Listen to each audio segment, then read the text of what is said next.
On est devant une carte de géographie là, qui nous montre le labour et la frontière de l'époque.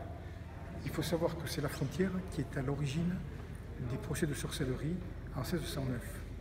Ça veut dire qu'il y a un problème politique qui se propage un petit peu dans toute la France à cette époque-là. Il y a des procès de sorcellerie diabolique depuis le Pas-de-Calais jusqu'à la Suisse et de la Suisse jusqu'à la Méditerranée et de la même manière toute la chaîne des Pyrénées.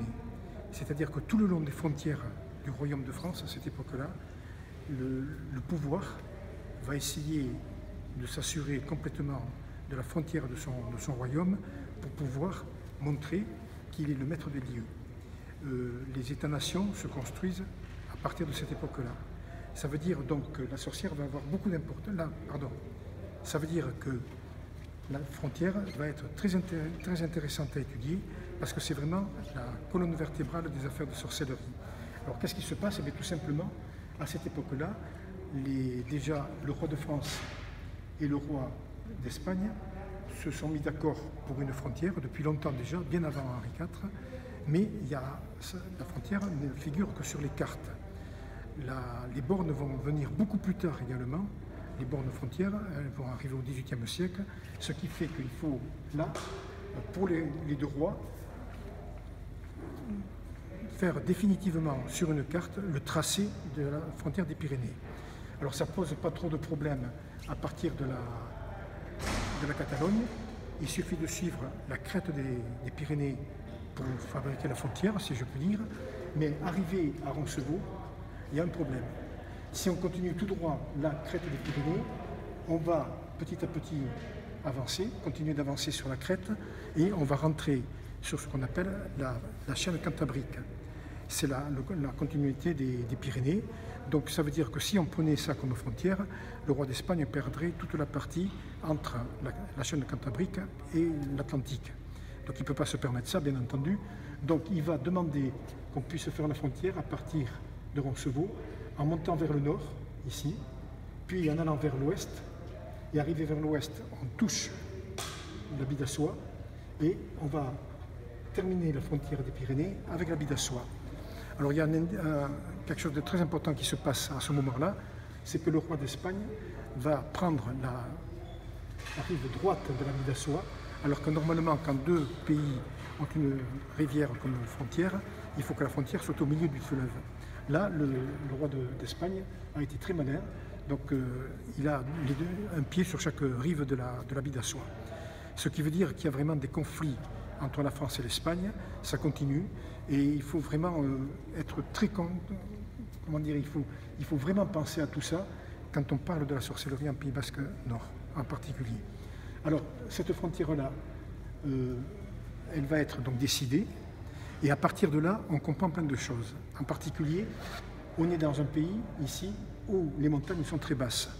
Donc on peut aller d'un pays à l'autre très facilement. Ce qui fait qu'il y a des situations très particulières. Ici, par exemple, du côté de Béra de Bidassois, toute la région qui est ici appartient au même seigneur que cette partie du labour ici. C'est-à-dire que Tristan d'Urtuby, le seigneur du Rugne, va avoir un fief ici au nord de la frontière et au sud de la frontière ici. Alors ça ne va pas tout seul. Ici, les gens se révoltent quand le curé est nommé par par d'Urtuby ici. Ils vont se révolter, mais en même temps, il va accuser les gens de sorcellerie s'ils continuent. Donc ils arrêtent la révolte. Mais il faut savoir que c'est ce prêtre-là qui va servir d'interprète lors des procès de sorcellerie. Ce n'est pas du tout anodin.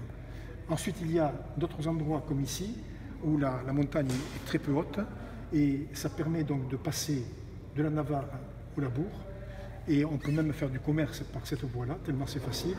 Mais il y a aussi quelque chose de très important, il y a un monastère ici à l'entrée. Le monastère qui est là est entre les mains d'un seigneur, puisque les pères abbés des couvents sont tous d'origine noble.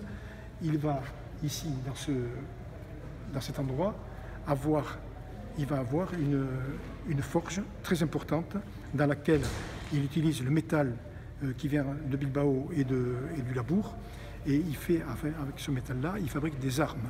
Et il ne faut pas oublier que c'est une époque très, très mouvementée.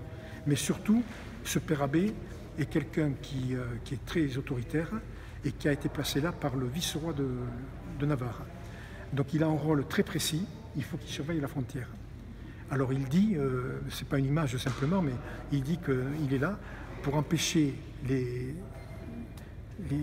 mulets qui passent avec des grands sacs. Il faut vraiment les vérifier tous pour éviter qu'ils contiennent également la Bible des protestants. C'est-à-dire que le roi d'Espagne, a peur de l'entrée des protestants en Espagne.